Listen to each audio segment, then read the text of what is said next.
गुरु रामपाल जी परमेश्वर जी की जय हो।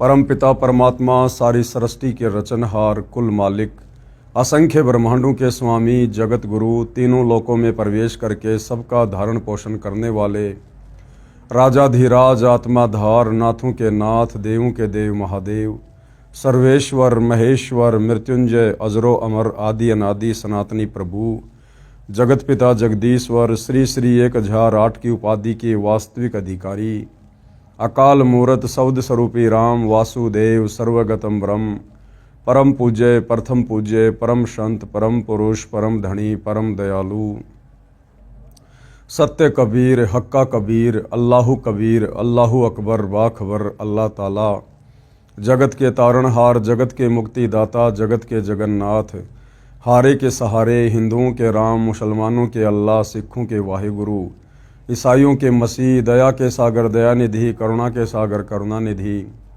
स्वयंभू परिभू, संकट मोचन, कष्ट हरण, मंगल करण, दुख भंजन, अविगत कबीर, निर्विकार निर्विषम परमात्मा, अलय अलेख सतगुरु, आदि अनादि सतगुरु, असली मर्यादा पुरुषोत्तम, असली राम, असली कृष्ण, असली घनश्याम, असली मुरारी, राजाओं के राजा, महाराजाओं के महाराजा, शहंशाहों के शहंशाह, सम्राटों के सम्राट, भगवानों के भगवान, अल्लाहों के अल्लाह, प्रभुओं के प्रभु, मसीहाओं के मसीह, सच्चे वाहिगुरु, बाबाओं के बाबा, पीरों के पीर, सेठों के सेठ, जगत सेठ, सावड़सा सेठ, सर्वगुण संपन्न, अनंत कोटि कलाओं के स्वामी, अनंत कोटि ब्रह्मांडों के नायक, योगियों में महायोगी, ध्यानियों में महाध्यानी, सिद्धों में परम सिद्ध, ज्ञानियों में तत्वज्ञानी, ब्रह्म ज्ञानी, महाज्ञानी, परम ज्ञानी, सर्वश्रेष्ठ ज्ञानी, विज्ञानी, युवा कबीर, समर्थ कबीर, असमवात, अमित ओजा, सच्चे रहनुमा, करीम अल्लाह, सुभान अल्लाह,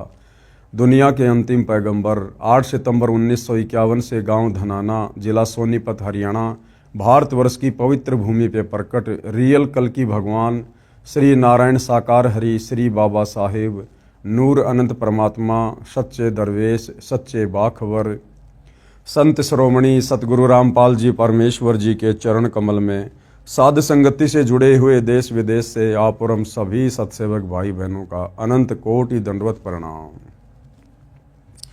सत्साई भाई और बहनों, बहुत बड़ी दया, बहुत बड़ी मेहर पूज्य गुरुदेव भगवान की, परमेश्वर रामपाल जी की, जिनके शुभ आशीर्वाद से, विशेष आशीर्वाद से पूरे विश्व के मानव समाज को अध्यात्म के विषय में, भक्ति और भगवान के विषय में वो अति गूढ़ और गहन जानकारी प्राप्त हो रही है, जो जानकारी सदियों से आप और हमारे से दूर थी, और अध्यात्म के विषय में वो सच्चाई हमसे दूर होने के कारण हम अपने इस अनमोल मनुष्य जीवन को बर्बादी की ओर लेकर जा रहे थे, क्योंकि ये मनुष्य जीवन स्त्री या पुरुष का केवल पूर्ण ब्रह्म परमेश्वर परम अक्षर ब्रह्म की प्राप्ति के लिए मिलता है, भक्ति करके आत्मा का कल्याण करवाने के लिए मिलता है।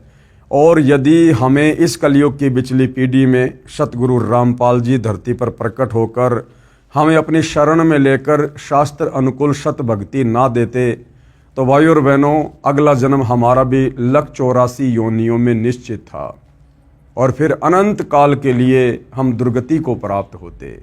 तो परमेश्वर ने बहुत बड़ी दया की, बहुत बड़ी मेहर की, और अब इसी प्रकार की मेहर और दया आम हिंदू समाज के ऊपर, विश्व के मानव समाज के ऊपर अपने कर कमल से यह पवित्र पुस्तक हिंदू साहिबान नहीं समझे गीता वेद पुराण को लिख कर रहे हैं।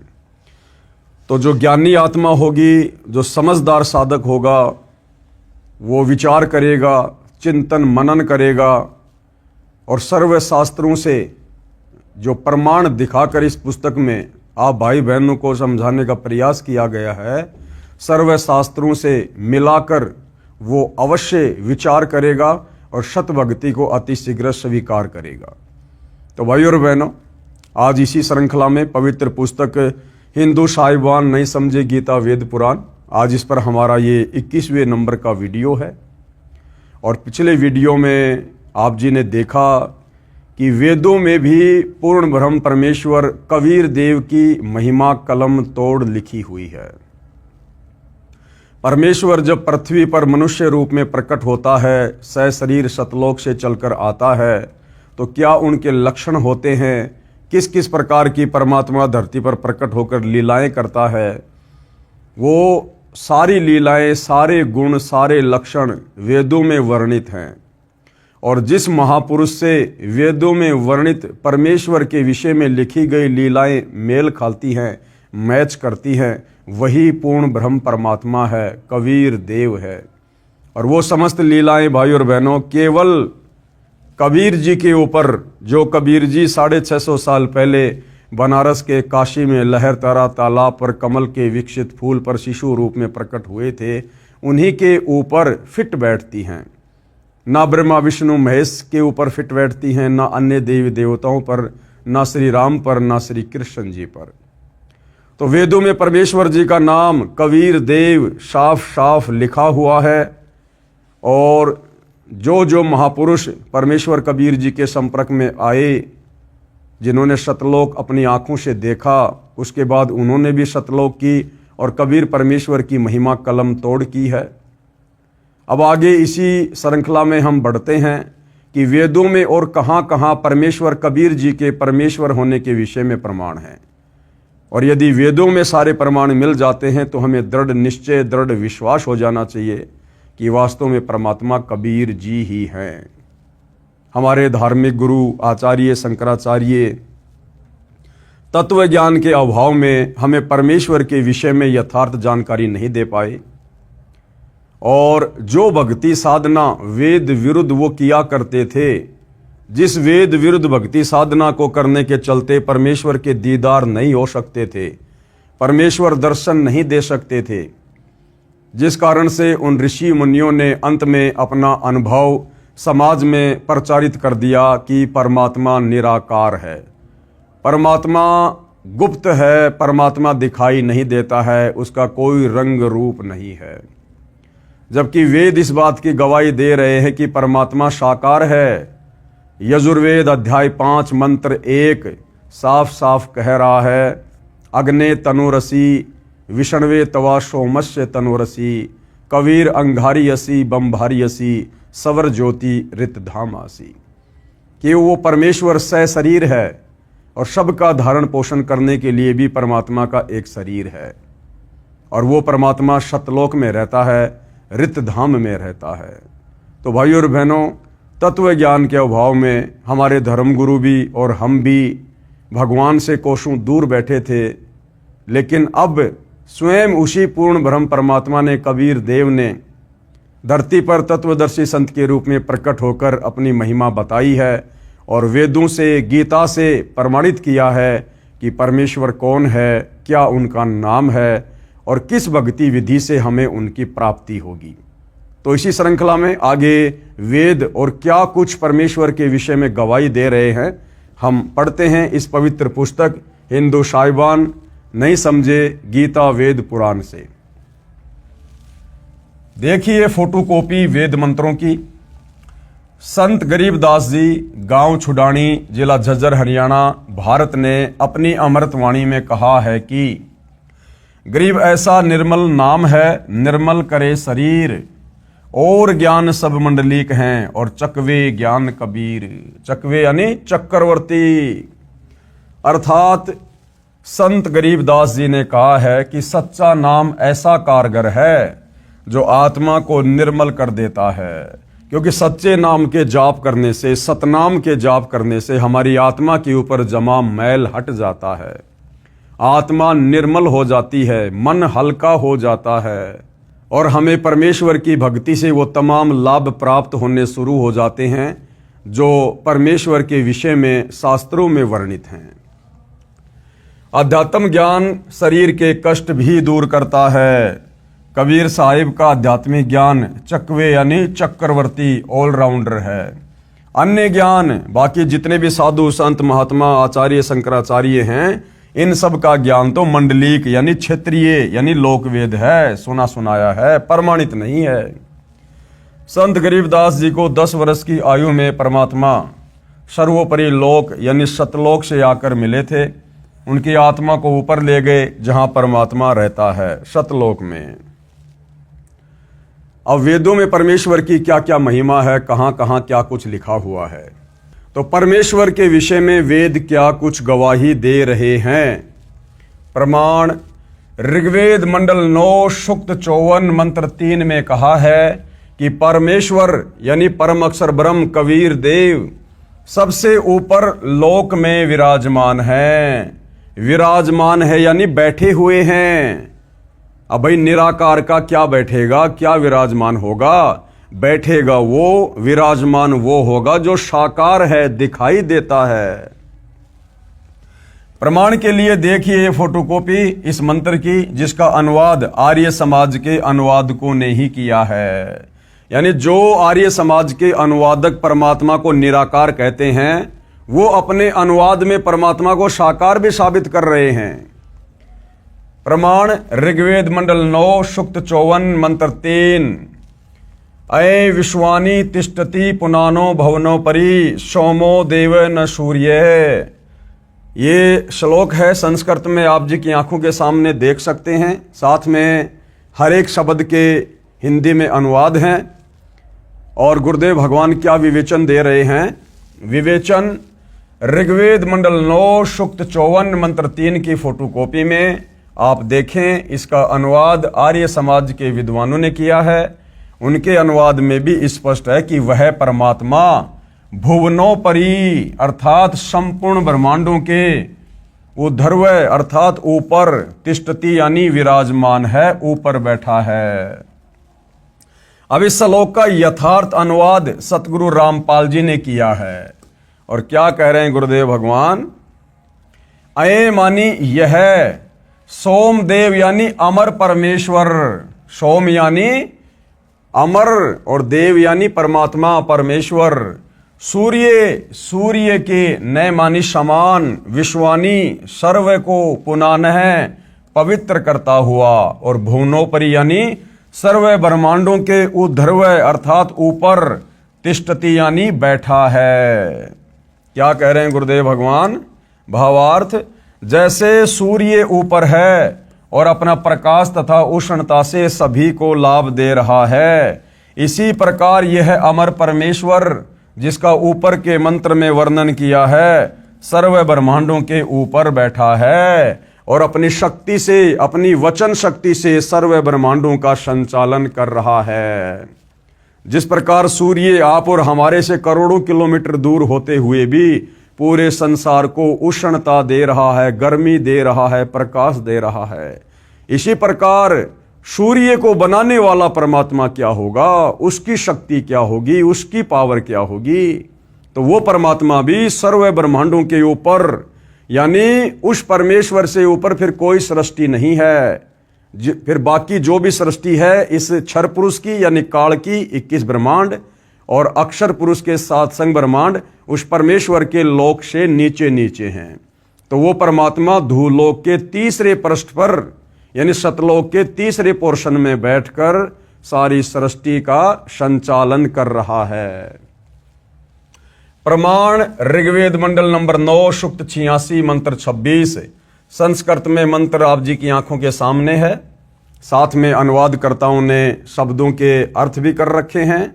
और ऋग्वेद मंडल नंबर 9 सूक्त 86 मंत्र 26 परमेश्वर की स्थिति के विषय में क्या कह रहा है। विवेचन यह फोटोकॉपी ऋग्वेद मंडल 9 सूक्त 86 मंत्र 26 की है, जो आर्य समाज के आचार्यों व महर्षि दयानंद जी के चेलों द्वारा अनुवादित है, जिसमें स्पष्ट है कि यज्ञ करने वाले, यज्ञ यानी धार्मिक अनुष्ठान भक्ति करने वाले, यजमानों यानी भक्तों के लिए परमात्मा, कौन परमात्मा, कबीर देव सब रास्तों को सुगम करता हुआ अर्थात जीवन रूपी सफर के मार्ग को दुखों रहित करके सुगम बनाता हुआ उनके विघ्नों अर्थात संकटों का मर्दन करता है अर्थात समाप्त करता है। यानी वो कबीर परमात्मा भक्ति करने वाली आत्माओं के रास्ते में जो भी संकट या बाधाएं परेशानियां आती हैं उन सबको समाप्त करता है और भक्तों को पवित्र अर्थात पाप रहित और विकार रहित करता है। जो विकार इस भक्ति मार्ग में बाधक होते हैं, रजोगुण, सतोगुण, तमोगुण, अन्य प्रकार की बुराइयां, काम, क्रोध, लोभ, मोह, अहंकार, वो परमेश्वर अपने आशीर्वाद से, अपनी भक्ति की शक्ति से जो है भगत को पाप रहित करता है, उसको पवित्र करता है। जैसा कि अगले मंत्र 27 में कहा है कि जो परमात्मा धूलोक अर्थात सतलोक के तीसरे हिस्से पर विराजमान है, वहां पर परमात्मा के शरीर का प्रकाश बहुत अधिक है। जैसा कि हमने पिछले वीडियो में चर्चा की थी कि सतलोक में कबीर परमेश्वर जी के शरीर के एक बाल की शोभा, एक रोमकूप की शोभा, 1 करोड़ सूर्य, 1 करोड़ चंद्रमा, इससे भी ज्यादा प्रकाश उनके एक बाल में है, एक रोमकूप में है। और पूरी बॉडी पर 3.5 करोड़ रोमकूप हैं। इतनी शोभा है उस परमेश्वर की।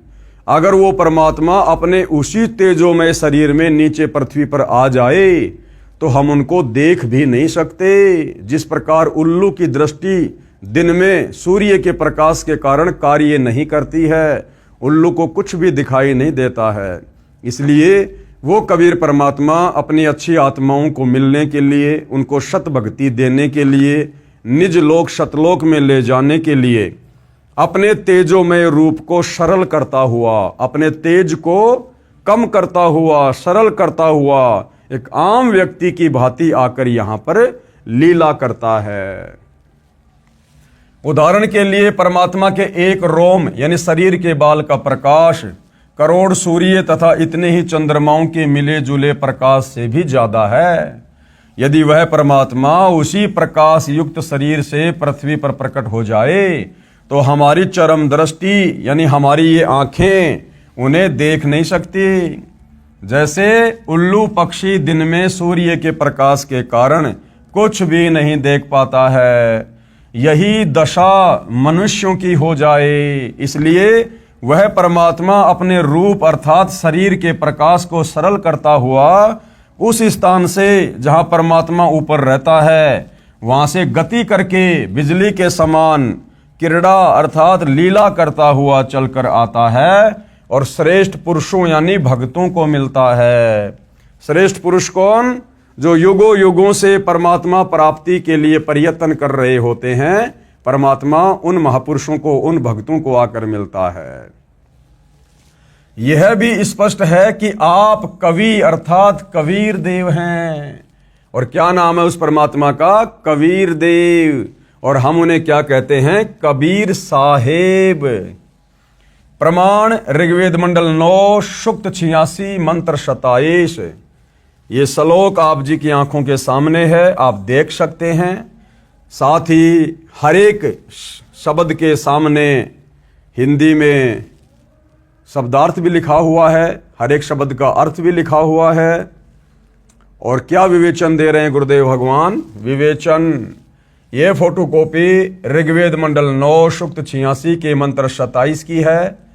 इसमें स्पष्ट है कि परमात्मा, कौन परमात्मा? कबीर देव धूलोक, धूलोक यानी सतलोक, अमरलोक, अमरलोक के तीसरे पृष्ठ अर्थात भाग पर विराजमान है। यानी सतलोक के 3 भाग हैं, 3 डिवीजन हैं। सत्यलोक अर्थात शाश्वत स्थान के 3 भाग हैं। एक भाग में वन, पहाड़, झरने, बाग, बगीचे आदि हैं, जहां पर सतलोक की आत्माएं खेलने के लिए, पिकनिक मनाने के लिए, मौज मस्ती के लिए आती हैं। यह बाहरी भाग है अर्थात बाहरी भाग है। जैसे भारत की राजधानी दिल्ली भी 3 भागों में बटी है। जो बाहरी दिल्ली है जिसमें गांव, खेत, खलिहान और नहरें हैं, दूसरा बाजार बना है और तीसरा संसद भवन तथा कार्यालय है। इसी प्रकार सतलोक के भी 3 डिवीजन हैं, 3 भाग हैं। तो सतलोक के सबसे ऊपरी भाग में परमात्मा कबीर देव सशरीर विराजमान हैं। इसके पश्चात धूलोक में बस्तियां हैं और सपरिवार मोक्ष प्राप्त हंस आत्माएं रहती हैं। पृथ्वी पर जैसे भगत को भगतात्मा कहते हैं, इसी प्रकार सतलोक में हंस आत्मा कहलाते हैं। फिर तीसरे भाग में सर्वोपरि परमात्मा का सिंहासन है। उसके आसपास केवल नर आत्माएं रहती हैं परमेश्वर की सेवा में। वहां स्त्री पुरुष का जोड़ा नहीं है। कहां? परमेश्वर जहां सतलोक के तीसरे हिस्से में रहते हैं वहां केवल नर आत्माएं रहती हैं और वहां पर स्त्री पुरुष का जोड़ा नहीं है। स्त्री पुरुष का जोड़ा बीच वाले भाग में है जहां पर नर और मादा यानी हंस और हंसनी रहती हैं, मोक्ष प्राप्त आत्माएं रहती हैं। वे यदि अपना परिवार चाहते हैं तो शब्द यानी वचन से केवल पुत्र उत्पन्न कर लेते हैं। इस प्रकार शाश्वत स्थान अर्थात सतलोक 3 भागों में परमात्मा ने बांट रखा है। वहां यानी सतलोक में प्रत्येक स्थान पर रहने वालों में वृद्ध अवस्था नहीं है, यानी सतलोक में कभी कोई बूढ़ा नहीं होता है। वहां सब युवा होते हैं। युवा यानी जब परमेश्वर काल के लोक से आत्माओं को छुड़वा कर ले जाते हैं सतलोक में, तो एक बार परमेश्वर आत्मा को वहां जन्म देते हैं वचन से, अपने शब्द से, ना कि मैथुन क्रिया से।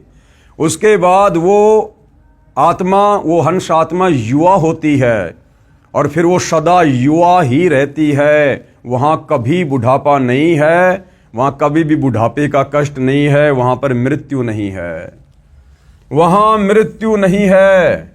इसलिए गीता अध्याय 7 श्लोक 29 में कहा है कि जो जरा अर्थात वृद्ध अवस्था तथा मरण अर्थात मृत्यु से छूटने का प्रयत्न करते हैं वे तत्ब्रह्म अर्थात परम अक्षर ब्रह्म को जानते हैं। यानी जो उस कबीर परमात्मा के विषय में जान जाते हैं वही तो बुढ़ापे के कष्ट से और मृत्यु से बचने के लिए भक्ति करेंगे, प्रयास करेंगे। सतलोक में सत्य पुरुष रहता है। सत्य पुरुष कौन? अविनाशी परमात्मा कबीर देव। वहां पर जरा मरण नहीं है। जरा यानी बुढ़ापा और मरण यानी मौत। सतलोक में बुढ़ापा और मृत्यु नहीं है और यही सबसे बड़ा कष्ट का कारण है। बच्चे युवा होकर सदा युवा रहते हैं। ऋग्वेद मंडल 9 सूक्त 82 मंत्र 1 और 2 क्या कुछ कह रहा है। आप जियों के सामने संस्कृत में श्लोक है, सामने शब्दों के अर्थ किए हुए हैं, आप जी देख सकते हैं अच्छे से। और आगे गुरुदेव भगवान ने किस प्रकार से विवेचन किया है देखिए, साफ साफ यहां परमेश्वर जी का नाम भी लिखा हुआ है। आगे गुरुदेव भगवान हमें यथार्थ अनुवाद करके समझाएंगे। विवेचन ऊपर ऋग्वेद मंडल 9 सूक्त 82 मंत्र 1 और 2 की फोटोकॉपी है जो अभी हमने देखी है। और यह अनुवाद किसने किया है? महर्षि दयानंद जी ने।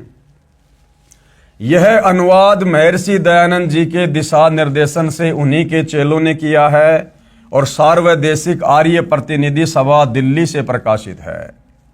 इनमें स्पष्ट है कि मंत्र 1 में कहा है सर्व की उत्पत्ति करने वाला यानी सभी की उत्पत्ति करने वाला परमात्मा तेजोमय शरीर युक्त है। क्या कह रहे हैं कि परमात्मा तेजोमय शरीर युक्त है। अरे जिसका शरीर है फिर वो निराकार कैसे हुआ? तो भाइयों और बहनों, हमारे जितने भी धर्मगुरु हैं तत्व ज्ञान के अभाव में वो वेदों का यथार्थ अनुवाद भी नहीं कर पाए और परमेश्वर ने उनके कर कमल से आप और हम आत्माओं के लिए यथार्थ अनुवाद भी करवाया, लेकिन वो खुद नहीं समझ पाए। जिस प्रकार महर्षि दयानंद जी के दिशा निर्देशन में उन्हीं के चेलों ने परमात्मा को शरीर बताया, मनुष्य शरीर जैसा बताया, सूर्य के समान तेजो में बताया और धूल लोक के तीसरे हिस्से पर परमात्मा बैठा है, विराजमान है, वहां से गति करके आता है, दिखने में राजा के समान है। और फिर भी इन सभी लोगों ने और महर्षि दयानंद जी ने अपनी सत्यार्थ प्रकाश में लिख दिया कि परमात्मा निराकार है, परमात्मा को देखा नहीं जा सकता। तो भाइयों और बहनों, क्या इन लोगों ने वेद पढ़े? तो क्या कहा जा रहा है? सभी की उत्पत्ति करने वाला परमात्मा तेजो में शरीर युक्त है, साकार है और पापों को नाश करने वाला और सुखों की वर्षा करने वाला अर्थात सुखों की झड़ी लगाने वाला है। वह ऊपर सतलोक में सिंहासन पर बैठा है। अब सिंहासन पर कौन बैठेगा भाई? जो साकार होगा, जो मनुष्य जैसा होगा, जो निराकार है, जो दिखाई नहीं देता। तो फिर ये कैसे पता कि वो सिंहासन पर विराजमान होता है? जो देखने में राजा के समान है। अब राजा कैसा होता भाई? गेंडे जैसा थोड़ी होता है। अरे राजा भी तो हम इंसानों जैसा होता है। तो परमात्मा देखने में कैसा है? राजा के समान। यही प्रमाण सूक्ष्म वेद में है। सूक्ष्म वेद यानी जब कबीर परमात्मा धरती पर प्रकट होकर तत्वदर्शी संत के रूप में जो तत्व ज्ञान रूपी वाणियां बोलते हैं, उसको सूक्ष्म वेद कहते हैं। उन वाणियों को फिर आगे चलकर संग्रहित कर लिया जाता है ग्रंथ के रूप में। जैसे कबीर सागर और आदरणीय गरीबदास जी का सदग्रंथ साहेब, ये 5वां वेद है, सूक्ष्म वेद है। तो सूक्ष्म वेद की वाणियों में क्या कहा गया है? अरस कुरुष पर समेत गुमट है। अरस यानी आकाश का अंतिम छोर। अरस कुरुष पर सफेद गुमट है, जहां परमेश्वर का डेरा। और श्वेत छत्र सिर मुकुट विराजे, देखत न उस चेहरे नू। यही प्रमाण बाइबल ग्रंथ तथा कुरान शरीफ में भी है कि परमात्मा ने 6 दिन में सृष्टि रची और 7वें दिन ऊपर आकाश में तख्त अर्थात सिंहासन पर जा विराजा। पवित्र बाइबल और कुरान शरीफ परमेश्वर के विषय में क्या कहती है कि जिस परमात्मा ने 6 दिन में सृष्टि रची और 7वें दिन तख्त पर जा विराजा। अब तख्त के ऊपर भाई कौन विराजेगा? निराकार तो नहीं विराज सकता, और निराकार है तो फिर उसको विराजते हुए देखा किसने? तो तख्त पर वही बैठेगा, सिंहासन पर वही विराजमान होगा जो साकार है। यही प्रमाण बाइबल ग्रंथ तथा कुरान शरीफ में है कि परमात्मा ने 6 दिन में सृष्टि रची और 7वें दिन ऊपर आकाश में तख्त अर्थात सिंहासन पर जा विराजा। अब बाइबल में कहाँ लिखा हुआ है भाई और बहनों? आपको बताया जा रहा है बाइबल के उत्पत्ति ग्रंथ 2 के श्लोक 26 और 30 तथा कुरान शरीफ की सूरत फुरकानी 25 आयत नंबर 52 से 59 में है। वह परमात्मा अपने अमर धाम से चलकर यानी सतलोक से चलकर पृथ्वी पर शब्द वाणी से ज्ञान सुनाता है। बोल बोल कर वाणियों के माध्यम से, शब्दों के माध्यम से, भजनों के माध्यम से अपने तत्व ज्ञान को सुनाता है। वह वर्णीय अर्थात आदरणीय श्रेष्ठ व्यक्तियों को प्राप्त होता है, यानी परमात्मा अच्छी आत्माओं को मिलता है, उनको मिलता है। जैसे संत धर्मदास जी बांधवगढ़ मध्य प्रदेश वाले को मिले। वो परमात्मा किन किन को आकर मिले? विशेषकर कलयुग में परमात्मा कबीर देव सतलोक से चलकर किन किन महापुरुषों को मिले, उनका जिक्र है। नंबर 1 संत धर्मदास जी बांधवगढ़ मध्य प्रदेश वाले को मिले। कहाँ मिले? मथुरा में मिले। संत मलुकदास जी को परमात्मा मिले। संत दादू दास जी को आमेर राजस्थान में मिले। संत नानक देव जी को मिले बेई नदी पर सुल्तानपुर में पश्चिमी पाकिस्तान में। संत गरीबदास जी गांव छुडानी जिला जज्जर हरियाणा वाले को मिले छुडानी के खेतों में। और संत घीसा दास जी गांव खेकड़ा जिला बागपत उत्तर प्रदेश वाले को मिले। संत जम्भेश्वर जी बिश्नोई धर्म के प्रवर्तक, उनको गांव समराथल राजस्थान वाले को मिले। वह परमात्मा अच्छी आत्माओं को मिलते हैं। अच्छी आत्मा कौन? जो परमात्मा की प्राप्ति के लिए प्रयत्न कर रहे होते हैं दिलो जान से, उन्हें आकर परमात्मा मिलते हैं। जो परमात्मा के दृढ़ भगत होते हैं उन पर परमात्मा का विशेष आकर्षण होता है।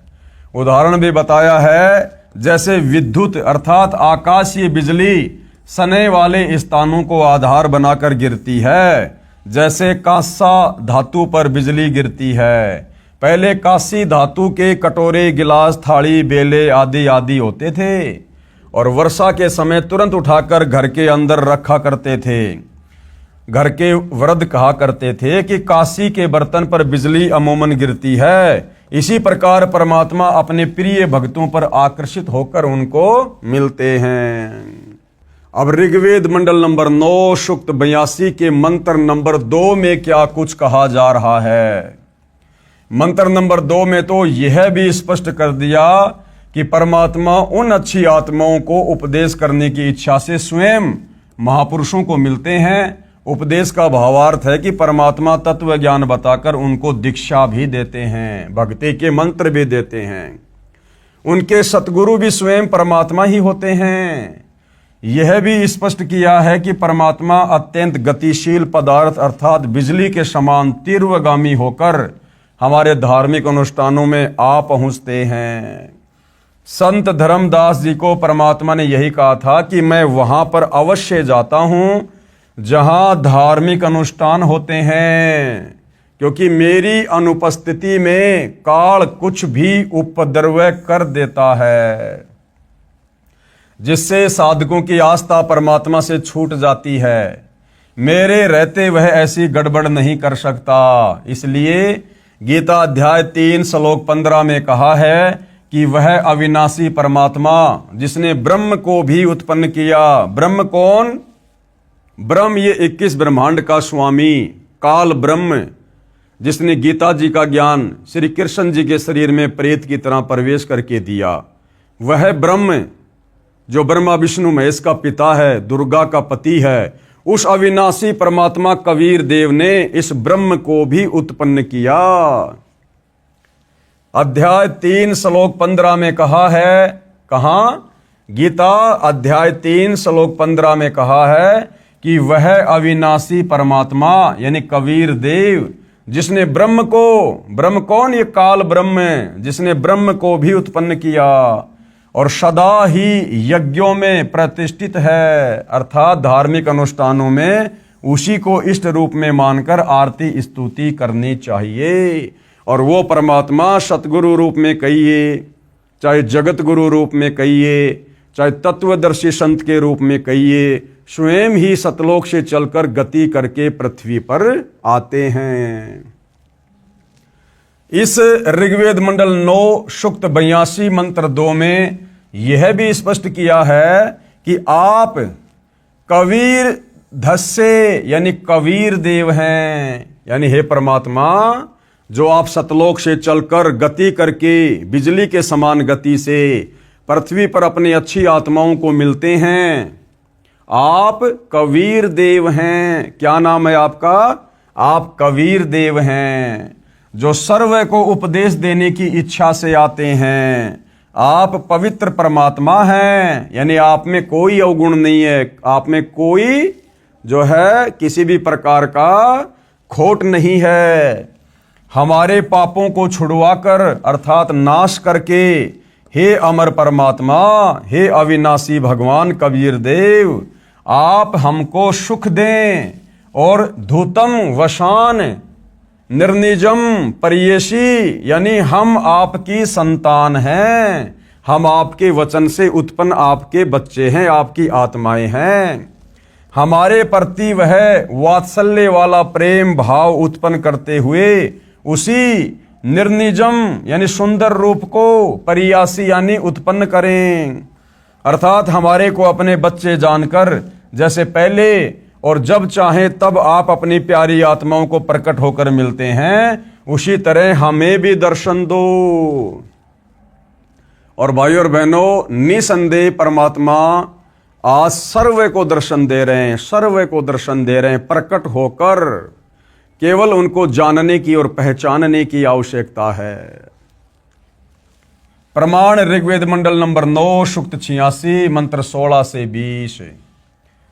श्लोक आप जी की आंखों के सामने है, शब्दों के अर्थ भी सामने किए हुए हैं। हम सीधा इसके विवेचन पर चलेंगे।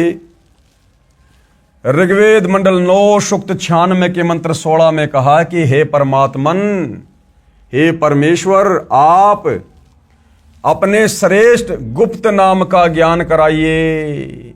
हे परमात्मा, आप अपने गुप्त नाम का हमें ज्ञान कराइए।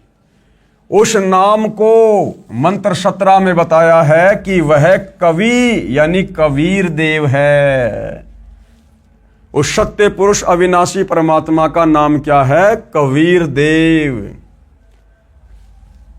मंत्र 17 की केवल हिंदी।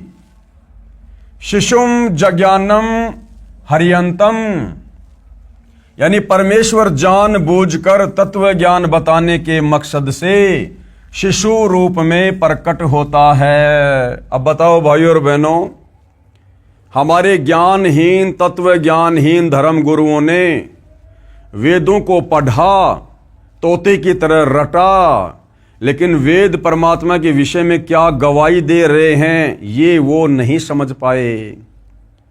अब वेद क्या कह रहे हैं कि वो परमात्मा जानबूझकर शिशु रूप में प्रकट होता है।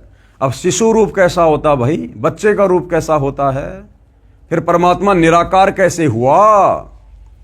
क्या कहता है? शिशुम जज्ञानम हरियंतम, यानी परमेश्वर जानबूझकर तत्व ज्ञान बताने के मकसद से शिशु रूप में प्रकट होता है। जैसे सतयुग में प्रकट हुआ, त्रेता में हुआ, द्वापर में हुआ और कलयुग में बनारस के काशी में सन 1398 में लहरतारा तालाब पर कमल के फूल पर प्रकट हुआ। उनके ज्ञान को सुनकर मरुतो गणेन, यानी भक्तों का बहुत बड़ा समूह उस परमात्मा का अनुयायी बन जाता है। जैसे काशी में उनके तत्व ज्ञान को सुनकर उनसे सुख प्राप्त करके 64 लाख लोग उनके शिष्य बने। अब भाइयों और बहनों, विचार करने की बात है, आज से 650 साल पहले का समय और पूरे भारतवर्ष की जनसंख्या मात्र 4 करोड़ थी, मात्र 4 करोड़, आज से 650 साल पहले। और परमात्मा किस जाति में आए हुए थे, किस वर्ण में लीला कर रहे थे? जुलाहे जाति में, धानक जाति में। और 650 साल पहले तो भाइयों और बहनों जातिवाद अपनी चरम सीमा पर था। अगर किसी धानक समाज के व्यक्ति का, चमार समाज के व्यक्ति का अगर कोई कपड़ा भी किसी के लग जाता था, वो तुरंत नहाया करता था, इतनी नफरत किया करते थे लोग अज्ञानता में। तो 650 साल पहले कबीर परमात्मा धानक जाति में, जुलाहों की कॉलोनी में, और भाइयों और बहनों उनके 64 लाख शिष्य, किसी ब्राह्मण के भी उस समय 64 लाख शिष्य नहीं थे, किसी धर्म गुरु के भी 64 लाख शिष्य नहीं थे। तो कबीर परमेश्वर जो 650 साल पहले आए थे, कोई आम व्यक्ति नहीं थे, आम साधु संत महात्मा नहीं थे, किसी देव के अवतार नहीं थे, स्वयं सारी सृष्टि के मालिक थे। और वो परमात्मा जो चाहे सो कर सकता है, जो चाहे सो। तो परमात्मा ने एक उदाहरण पेश किया कि जुलाहा जाति में आकर और 64 लाख शिष्य अपने ज्ञान के बलबूते पर, अपनी शक्ति के बलबूते पर, चमत्कारों के बलबूते पर वो परमात्मा ही बना सकता है।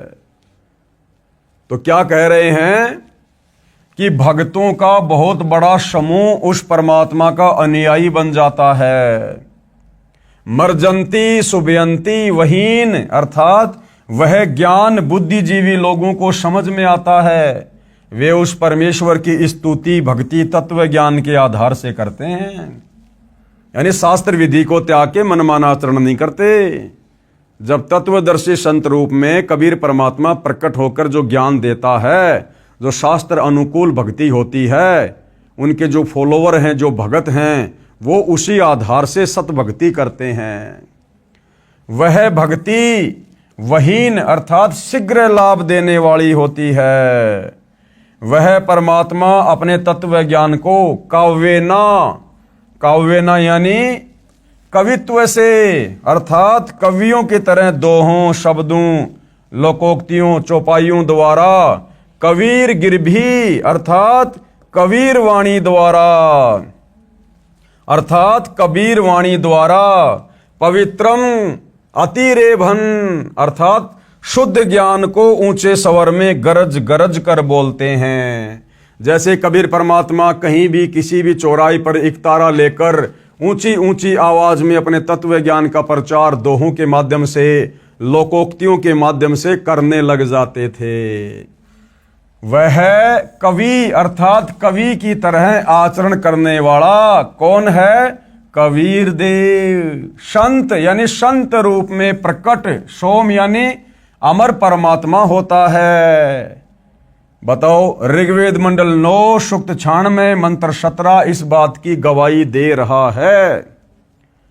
अब बताओ, हमारे धर्म गुरु आचार्य शंकराचार्य संस्कृत पढ़ पढ़ के और इन्हीं वेदों को देखा करते थे, पढ़ा करते थे, तोते की तरह रट रखा था, लेकिन कभी भी वो इन वेदों का सारांश निकालकर, निष्कर्ष निकालकर समाज को नहीं बता पाए कि वास्तव में परमात्मा कौन है, कैसा है, कहां रहता है, कैसे मिलता है। जबकि ऋग्वेद मंडल 9 सूक्त 96 मंत्र 17 इस बात की गवाही दे रहा है। विशेष इस मंत्र के मूल पाठ में 2 बार कवि शब्द है।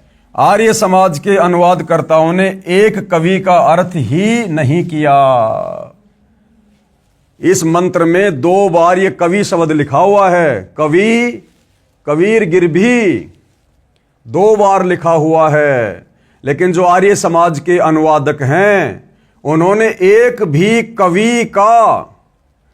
एक भी कवि शब्द का अनुवाद नहीं किया, क्योंकि वो नहीं मानते कि परमात्मा कवि होता है या कवि का अर्थ परमात्मा होता है। इसलिए परमात्मा कहते हैं कि वेद पढ़े पर भेद न जाने, ये बाँचे पुराण 18, और जड़ को अंधे पत्ते खिलावें, ये भूल गए सिरजनहारा। और गुरु बिन काहू न पाया ज्ञाना, जो थोता बुस छिड़े मूड किसाना। यानी सच्चे सतगुरु तत्वदर्शी संत की शरण में आए बिना आप चाहे कितनी संस्कृत पढ़ लो, कहीं से भी डिग्री ले लो, आप परमेश्वर के विषय में नहीं जान सकते, शास्त्रों से पूरी तरह परिचित नहीं हो सकते। उसके बाद देखिए भाई और बहनों, आगे श्लोक आप जी की आंखों के सामने है और सामने शब्दों का हिंदी में अनुवाद भी किया हुआ है। हम सीधे सीधे इसके वास्तविक अनुवाद के ऊपर चलेंगे कि ये कौन सा वेद का मंत्र है। विवेचन, यह है ऋग्वेद मंडल 9 सूक्त 96 मंत्र 18 की फोटोकॉपी है, जो अभी हमने ये देखी है। और ये वेद मंत्र क्या गवाही दे रहा है? जिसका अनुवाद महर्षि दयानंद जी के अनुयायियों ने किया है। सार्वदेशिक आर्य प्रतिनिधि सभा दिल्ली द्वारा अनुवादित है। इस पर विवेचन करते हैं। इसके अनुवाद में भी बहुत सी गलतियां हैं जो आर्य समाज के आचार्यों ने की है। हम संस्कृत भी समझ सकते हैं, विवेचन करता हूं तथा यथार्थ अनुवाद व भावार्थ स्पष्ट करता हूं। अब गुरुदेव कह रहे हैं कि आपको अब समझाऊंगा। मंत्र 17 में कहा है कि ऋषि या संत रूप में प्रकट होकर परमात्मा अमृतवाणी अपने मुख कमल से बोलता है और उस ज्ञान को समझकर अनेकों अनुयायियों का समूह बन जाता है। जो वाणी परमात्मा तत्व ज्ञान की सुनाता है, वे ऋषिकृत यानी ऋषि रूप में प्रकट परमात्मा सहस्त्रणीय यानी हजारों वाणियां अर्थात कबीर वाणियां ऋषि मना यानी ऋषि स्वभाव वाले भक्तों के लिए सवर्षा यानी आनंददायक होती है। यानी जब तत्वदर्शी संत के रूप में प्रकट होकर वो कबीर परमात्मा मुख से बोल बोल कर वाणियां सुनाता है तो उनके भक्तों के लिए अति प्रिय होती हैं, अति सुखदायी होती हैं, अमृत के समान होती हैं। कवि नाम पदवी, कवित्व से दोहों चौपाइयों में वाणी बोलने के कारण वह परमात्मा प्रसिद्ध कवियों में एक कवि की भी पदवी प्राप्त करता है। वह सोम यानी अमर परमात्मा, शिशासन यानी सर्व की पालन की इच्छा करता हुआ प्रथम स्थिति में महिष यानी बड़ी पृथ्वी अर्थात ऊपर के लोकों में, तृतीयम धाम यानी तीसरे धाम अर्थात सतलोक के तीसरे हिस्से पर, अनुराजती यानी तेजोमय शरीर युक्त स्तूप यानी गुंबज में, विराजम यानी विराजमान है, वहां बैठा है अर्थात साकार है, सशरीर है और सबका धारण पोषण करता है। यही प्रमाण ऋग्वेद मंडल 9 सूक्त 54 मंत्र 3 में है कि परमात्मा सर्व लोकों के ऊपर के लोक में विराजमान है, तिष्ठति यानी बैठा है। आगे चलिए भाइयों और बहनों, आगे ऋग्वेद मंडल 9 सूक्त 96 मंत्र 9 आप जी की आंखों के सामने है और इसका यथार्थ अनुवाद गुरुदेव भगवान कर रहे हैं। विवेचन ऋग्वेद मंडल 9 सूक्त 96 मंत्र 19 का भी आर्य समाज के विद्वानों ने अनुवाद किया है। इसमें भी बहुत सारी गलतियां हैं, क्योंकि तत्व ज्ञान के अभाव में भाइयों और बहनों इन वेदों को पढ़ना कोई बच्चों का काम नहीं है। संस्कृत भाषा को समझ लेना, जान लेना अलग वस्तु है, और वेदों को सार को, वेदों के सार को, निष्कर्ष को जानना अलग मैटर है। तो गुरुदेव कह रहे कि इसमें भी बहुत सारी गलतियां की हैं। पुस्तक विस्तार के कारण केवल अपने मतलब की जानकारी प्राप्त करते हैं। इस मंत्र में चौथे धाम का वर्णन है, जो आप जी सृष्टि रचना में पढ़ेंगे उससे पूर्ण जानकारी होगी। पढ़ें इसी पुस्तक के पेज नंबर 359 पर, यानी आगे चलकर हम इसी पुस्तक में सृष्टि रचना को भी पढ़ेंगे।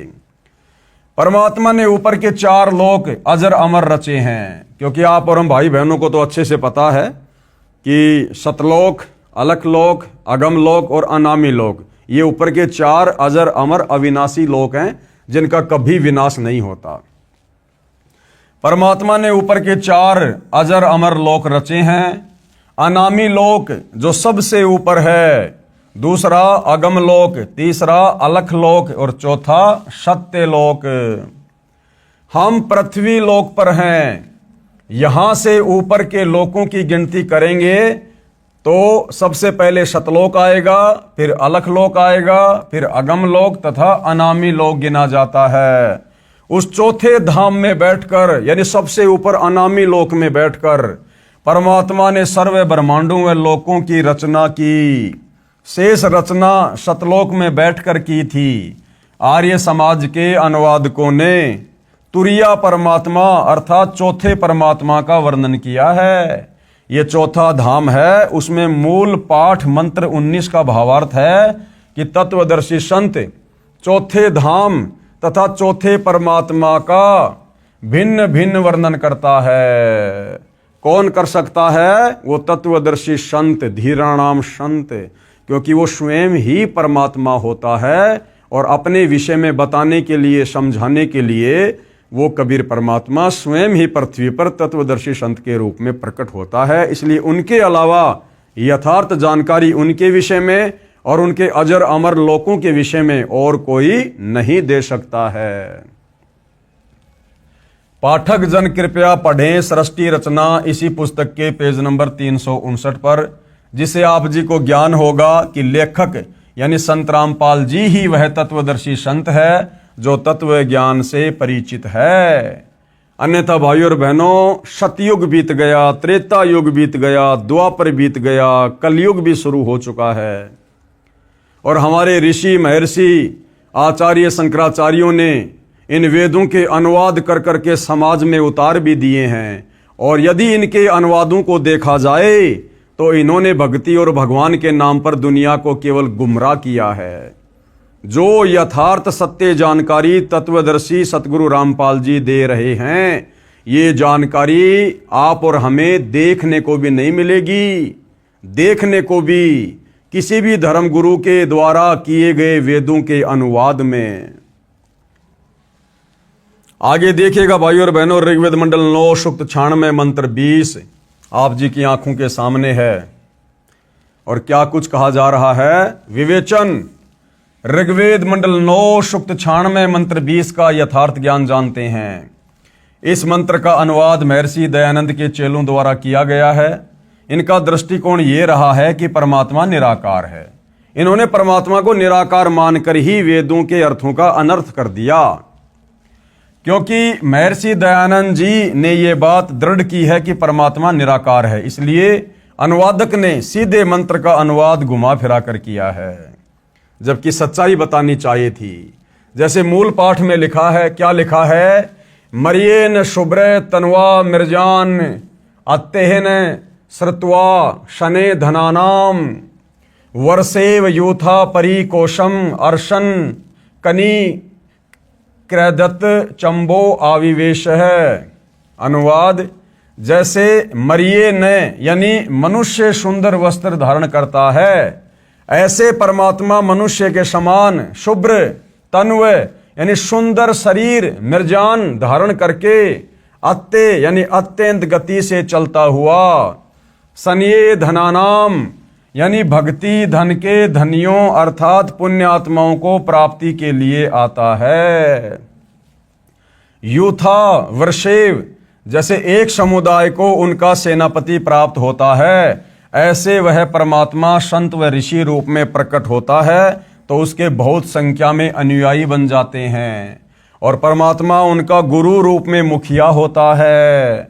वह परमात्मा परिकोशम प्रथम ब्रह्मांड में अर्शन यानी प्राप्त होकर अर्थात आकर कनी क्रैदत यानी ऊंचे स्वर में सत्य ज्ञान उच्चारण करता हुआ चमवो यानी पृथ्वी खंड में अविवेश यानी प्रविष्ट होता है।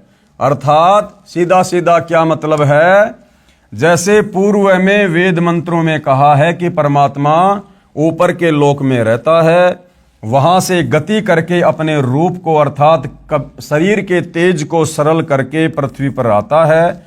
इस ऋग्वेद मंडल 9 सूक्त 96 मंत्र 20 में उसी की पुष्टि की है। कहा है कि जैसे मनुष्य वस्त्र धारण करता है, ऐसे अन्य शरीर धारण करके परमात्मा मानव रूप में पृथ्वी पर आता है और धनानाम यानी दृढ़ भक्तों को अच्छी पुण्यात्माओं को प्राप्त होता है, उनको वाणी उच्चारण करके तत्व ज्ञान सुनाता है। अब क्या विवेचन दे रहे हैं गुरुदेव, ये ऋग्वेद मंडल 9 सूक्त 96 मंत्र 16 से 20 की फोटो कॉपियां हैं, जिनका हिंदी अनुवाद महर्षि दयानंद सरस्वती आर्य समाज प्रवर्तक के दिशा निर्देशन से उनके आर्य समाजी चेलों ने किया है। ये अनुवाद कुछ कुछ ठीक है, अधिक तो गलत ही है। पहले अधिक ठीक या कुछ कुछ गलत था, जो मेरे द्वारा शुद्ध करके विवेचन में लिख दिया गया है। अब जो ज्यादा गलत अनुवाद इन लोगों ने किया है, उसको भी शुद्ध करके गुरुदेव भगवान हमें बता रहे हैं। तो देखिएगा, ऋग्वेद मंडल 9 सूक्त 96 मंत्र 16 में क्या कहा है, हे परमात्मा, आपका जो गुप्त वास्तविक चारु यानी श्रेष्ठ यानी नाम है, उसका ज्ञान कराइए।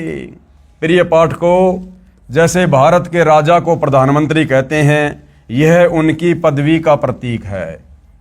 इसी प्रकार उस परमेश्वर की जो उपमात्मक पदवियां हैं, उनको अविनाशी, सत्य पुरुष, हक्का कबीर, सत्य कबीर, स्वयंभू, अजरो अमर, ये उस परमात्मा की उपमात्मक पदवियों के नाम हैं।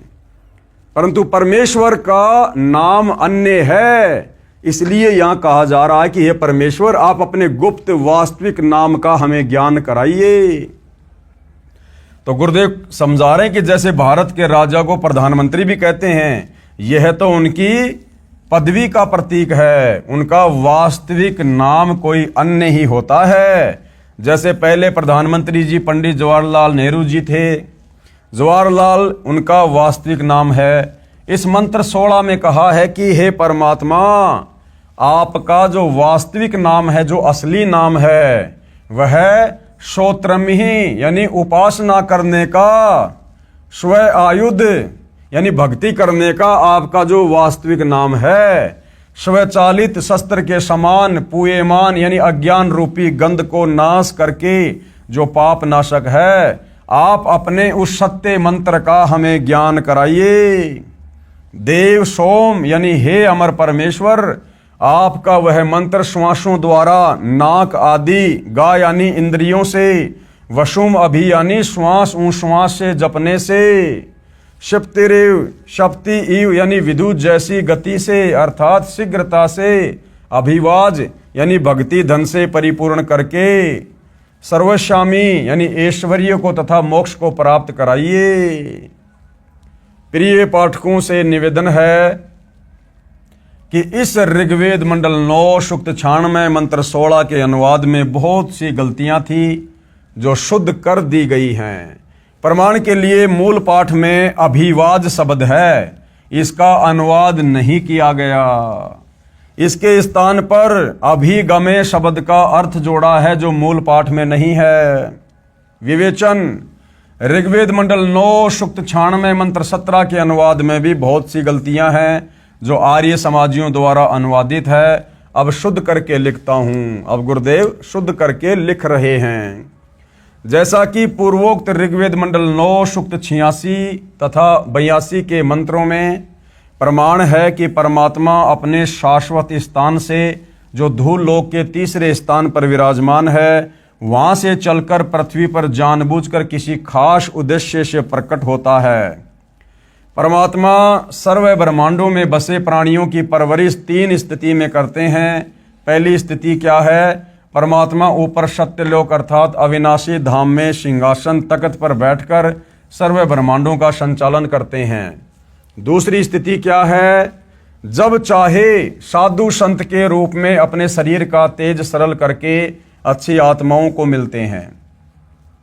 और तीसरा, प्रत्येक युग में किसी जलाशय में खिले कमल के फूल पर नवजात शिशु का रूप बनाकर प्रकट होते हैं और वहां से निसंतान दंपत्ति अपने घर ले जाते हैं।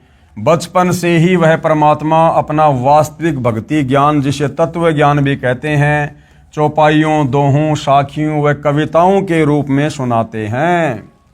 जैसे सन 1398 विक्रमी संवत 1455 में परमात्मा अपने निज स्थान से चलकर भारतवर्ष के काशी शहर के बाहर लहर तारा नामक जलाशय में कमल के फूल पर शिशु रूप धारकर प्रकट हुए थे। वहां से नीरू नीमा जुलाहा दंपत्ति अपने घर ले गए थे। धीरे धीरे परमात्मा बड़े हुए और कबीर वाणी बोलकर ज्ञान सुनाया करते थे। इसका प्रमाण ऋग्वेद मंडल 9 सूक्त 1 मंत्र 9 में है, जो आर्य समाज के आचार्यों द्वारा अनुवादित है। उसमें भी कुछ गलती है, अधिक नहीं है। कृपया पढ़ें, यह ऋग्वेद मंडल 9 सूक्त 1 मंत्र 9 की फोटोकॉपी संस्कृत में श्लोक आप जियों के सामने है, पढ़ सकते हैं। हम सीधा इसके विवेचन पर चलते हैं। विवेचन, यह फोटोकॉपी ऋग्वेद मंडल 9 सूक्त 1 मंत्र 9 की है। इसमें स्पष्ट है कि सोम यानी अमर परमात्मा जब शिशु रूप में प्रकट होता है तो उसकी परवरिश की लीला कवारी गायों यानी अभी अधन्या धेनवय द्वारा होती है। कवारी गायों के दूध से परमात्मा के बाल रूप की परवरिश होती है। यही प्रमाण कबीर सागर के अध्याय ज्ञान प्रकाश में है कि जिस परमेश्वर कबीर जी को नीरू नीमा अपने घर ले गए, तब शिशु रूपधारी परमात्मा ने न अन्न खाया न दूध पिया। फिर स्वामी रामानंद जी के बताने पर एक कुंवारी गाय अर्थात एक बछिया नीरू लाया। उसने तत्काल दूध दिया। उस कुंवारी गाय के दूध से परमेश्वर की परवरिश की लीला हुई थी। कबीर सागर लगभग 600 वर्ष पहले का लिखा हुआ है। कोई ये ना सोचे कि भी वर्तमान में सतगुरु रामपाल जी ने लिख दिया होगा। तो परमेश्वर की जो लीलाएं वेदों में वर्णित हैं वो सत्य हैं, और जिस महापुरुष पर खरी उतरती हैं वही अविनाशी परमात्मा है। ऋग्वेद मंडल 9 सूक्त 1 मंत्र 9 के अनुवाद में कुछ गलती की है। जैसे अभी अधन्या का अर्थ अहिंसनीय कर दिया, जो गलत है। हरियाणा प्रांत के जिला रोहतक में गांव धनाना में लेखक का जन्म हुआ, यानी सतगुरु रामपाल जी का प्राकाट्य हुआ, जो वर्तमान में जिला सोनीपत में है। इस क्षेत्र में जिस गाय ने गर्भ धारण न किया हो तो कहते हैं कि यह धनाई नहीं है, यह बिना धनाई है। यह अपभ्रंश शब्द है। एक गाय के लिए अधनी शब्द है, बहुवचन के लिए अधन्या शब्द है। अधन्या का अर्थ है बिना धनाई गोवें, तथा अभी अधन्या का अर्थ है पूर्ण रूप से बिना धनाई अर्थात कुंवारी गायें अर्थात बछियां। अब ऋग्वेद मंडल 9 सूक्त 96 मंत्र 17 का शुद्ध अनुवाद करता हूं। केवल हिंदी। शिशुम जज्ञानम हरियंतम अर्थात परमेश्वर जानबूझकर तत्व ज्ञान बताने के उद्देश्य से शिशु रूप में प्रकट होता है। उनके ज्ञान को सुनकर मरुतो गणेन यानी भक्तों का बहुत बड़ा समूह उस परमात्मा का अनुयायी बन जाता है। मर्जंती शुभयंती वहीन, अर्थात वह ज्ञान बुद्धिजीवी लोगों को समझ आता है। वे उस परमेश्वर की स्तुति भक्ति तत्व ज्ञान के आधार से करते हैं। वह भक्ति वहीने यानी शीघ्र लाभ देने वाली होती है। वे परमात्मा अपने तत्व ज्ञान को काव्यना यानी कवित्व से, अर्थात कवियों की तरह दोहों शब्दों लोकोक्तियों चौपाइयों द्वारा, कबीर गिरभी अर्थात कबीर वाणी द्वारा, अर्थात कबीर वाणी द्वारा, पवित्रम अतिरेभन अर्थात शुद्ध ज्ञान को ऊंचे स्वर में गरज गरज कर बोलते हैं। वह कवि अर्थात कवि की तरह आचरण करने वाला कबीर देव है, जो संत रूप में प्रकट सोम अर्थात अमर परमात्मा होता है। यानी संत रूप में, तत्वदर्शी संत रूप में प्रकट वो स्वयं परमात्मा ही होता है। ऋग्वेद मंडल 9 सूक्त 96 मंत्र 17। अब आगे क्या कह रहे हैं परमात्मा विशेष। इस मंत्र के मूल पाठ में 2 बार कवि शब्द है, परंतु आर्य समाज के अनुवादकों ने एक कवि का अर्थ ही नहीं किया। विवेचन ऋग्वेद मंडल 9 सूक्त 96 मंत्र 18 पर विवेचन करते हैं। इसके अनुवाद में भी बहुत सी गलतियां हैं, हम संस्कृत भी समझ सकते हैं। विवेचन करता हूं तथा यथार्थ अनुवाद व भावार्थ स्पष्ट करता हूं। मंत्र 17 में कहा है कि ऋषि या संत रूप में प्रकट होकर परमात्मा अमृतवाणी अपने मुख कमल से बोलता है और उस ज्ञान को समझकर अनेकों अनुयायियों का समूह बन जाता है। जो वाणी परमात्मा तत्व ज्ञान की सुनाता है वे ऋषि करत यानी ऋषि रूप में प्रकट परमात्मा करत सहस्त्रनीथ अर्थात हजारों वाणियां अर्थात कबीर वाणियां ऋषि मना यानी ऋषि स्वभाव वाले भक्तों के लिए सवर्षा यानी आनंददायक होती हैं। कवि नाम पदवी कवित्व से दोहों चौपाइयों में वाणी बोलने के कारण वह परमात्मा कवियों में से एक प्रसिद्ध कवि की पदवी भी प्राप्त करता है। वह सोम यानी अमर परमात्मा शिशासन यानी सबकी पालन की इच्छा करता हुआ प्रथम स्थिति में महिष यानी बड़ी पृथ्वी अर्थात ऊपर के लोकों में, तृतीयम धाम अर्थात तीसरे धाम अर्थात सतलोक के तीसरे पृष्ठ पर अनुराजती यानी तेजोमय शरीर युक्त स्तूप यानी गुंबज में विराजम यानी विराजमान है, वहां बैठा है। और यही प्रमाण ऋग्वेद मंडल 9 सूक्त 54 मंत्र 3 में है कि परमात्मा सभी लोकों के ऊपर के लोक में विराजमान है। तिष्ठति यानी बैठा है, अर्थात वो साकार है, सह शरीर है, तेजोमय शरीर है, उसका नाम कबीर है। विवेचन दे रहे हैं गुरुदेव। ऋग्वेद मंडल 9 सूक्त 96 मंत्र 19 का भी आर्य समाज के विद्वानों ने ही अनुवाद किया है। इसमें भी बहुत सारी गलतियां हैं। पुस्तक विस्तार के कारण केवल अपने मतलब की जानकारी प्राप्त करते हैं। इस मंत्र में चौथे धाम का वर्णन है। आप जी सृष्टि रचना में पढ़ेंगे, उससे पूर्ण जानकारी होगी। पढ़िए इसी पुस्तक के पेज नंबर 359 पर। आगे परमात्मा ने ऊपर के 4 लोक अजर अमर रचे हैं। अनामी लोक जो सबसे ऊपर है, अगम लोक, फिर अलख लोक और फिर सत्य लोक। हम वर्तमान में पृथ्वी लोक पर हैं। यहां से ऊपर के लोकों की गिनती करेंगे तो सबसे पहले नंबर आएगा सतलोक का, फिर अलख लोक का, फिर उससे ऊपर अगम लोक का, फिर चौथा अनामी लोक जो सबसे ऊपर है। उस चौथे धाम में बैठकर परमात्मा ने सर्व ब्रह्मांडों व लोकों की रचना की। शेष रचना सतलोक में बैठकर की थी। आर्य समाज के अनुवादकों ने तुरिया परमात्मा अर्थात चौथे परमात्मा का वर्णन किया है। ये चौथा धाम है। उसमें मूल पाठ मंत्र 19 का भावार्थ है कि तत्वदर्शी संत चौथे धाम तथा चौथे परमात्मा का विभक्त यानी भिन्न भिन्न वर्णन करता है। पाठक जन कृपया पढ़ें सृष्टि रचना इसी पुस्तक के पेज नंबर 59 पर, जिससे आप जी को ज्ञान होगा कि लेखक यानी संत रामपाल जी ही वह तत्वदर्शी संत है जो तत्व ज्ञान से परिचित है। विवेचन ऋग्वेद मंडल 9 सूक्त 96 मंत्र 20 का यथार्थ जानते हैं। इस मंत्र का अनुवाद महर्षि दयानंद के चेलों द्वारा किया गया है। इनका दृष्टिकोण ये रहा है कि परमात्मा निराकार है, क्योंकि महर्षि दयानंद जी ने यह बात दृढ़ की है कि परमात्मा निराकार है, इसलिए अनुवादक ने सीधे मंत्र का अनुवाद घुमा फिरा कर किया है।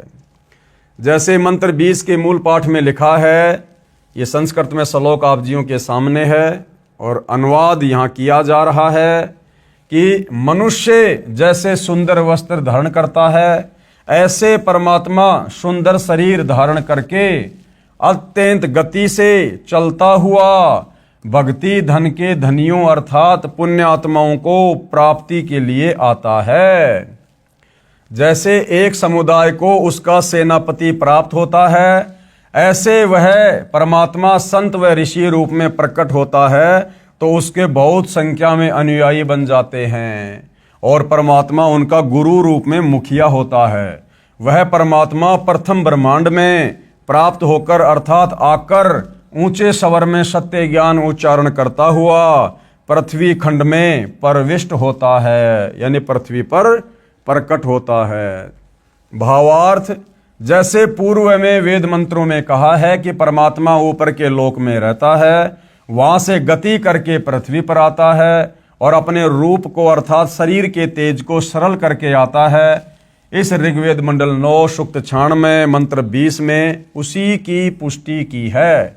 कहा है कि परमात्मा ऐसे अन्य शरीर धारण करके पृथ्वी पर आता है जैसे मनुष्य वस्त्र धारण करता है और धनानाम यानी दृढ़ भक्तों को, अच्छी पुण्यात्माओं को प्राप्त होता है, उनको वाणी उच्चारण करके तत्व ज्ञान सुनाता है। यानी वेदों में परमेश्वर की इस प्रकार से महिमा लिखी हुई है, जिस महिमा से आर्य समाज के प्रवर्तक दयानंद सरस्वती, उनके शिष्य और हमारे हिंदू धर्म के गुरुजन भी अपरिचित थे, जिस कारण से उन्होंने वेदों का अनुवाद करते समय अर्थों का अनर्थ कर डाला।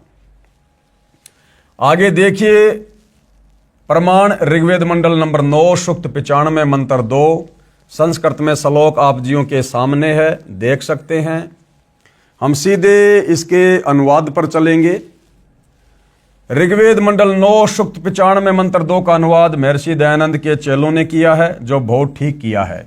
क्या है इसका भावार्थ? है कि पूर्वोक्त परमात्मा अर्थात जिस परमात्मा के विषय में पहले वाले मंत्रों में ऊपर कहा है, वह अपना शरीर धारण करके सत्य भक्ति का मार्ग अर्थात यथार्थ आध्यात्मिक ज्ञान अपनी अमृत वाणी अर्थात वाणी द्वारा मुक्ति मार्ग की प्रेरणा करता है।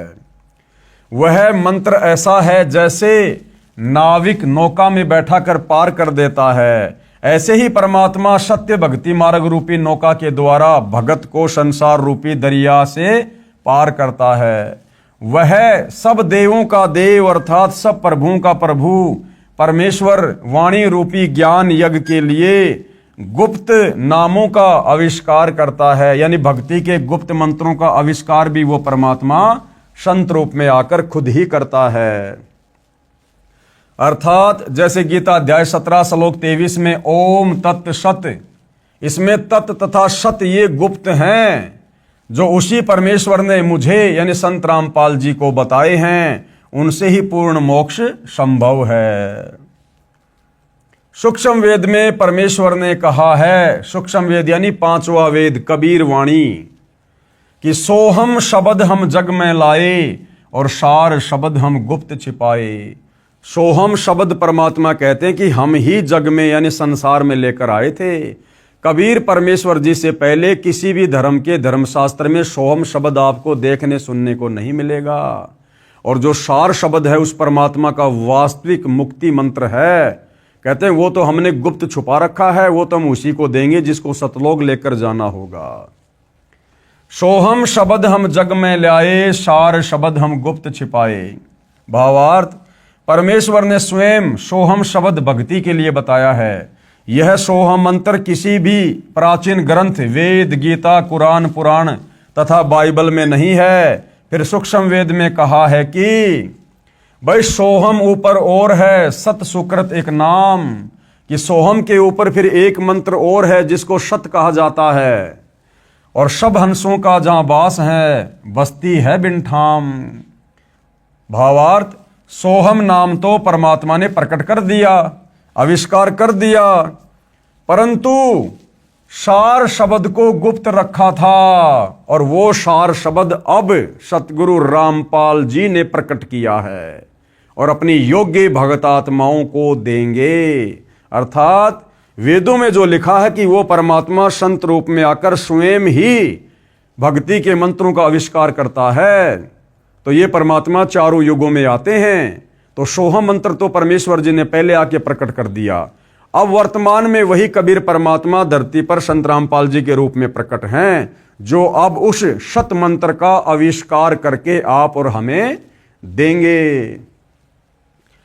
अब मुझे यानी लेखक संत रामपाल जी को बताया है, अपने आप को छुपाते हुए कह रहे हैं गुरुदेव भगवान, जो भक्तों को दीक्षा के समय बताया जाता है, इसका गीता अध्याय 17 श्लोक 23 में कहे ओम तत्सत से संबंध है। प्रमाण ऋग्वेद मंडल नंबर 9 सूक्त 94 मंत्र 1। ये संस्कृत में श्लोक आप जियों के सामने है, देख सकते हैं। हम सीधा इसके विवेचन पर चलेंगे। विवेचन, ऋग्वेद मंडल 9 सूक्त 94 मंत्र 1 का अनुवाद भी आर्य समाज के विद्वानों द्वारा किया गया है।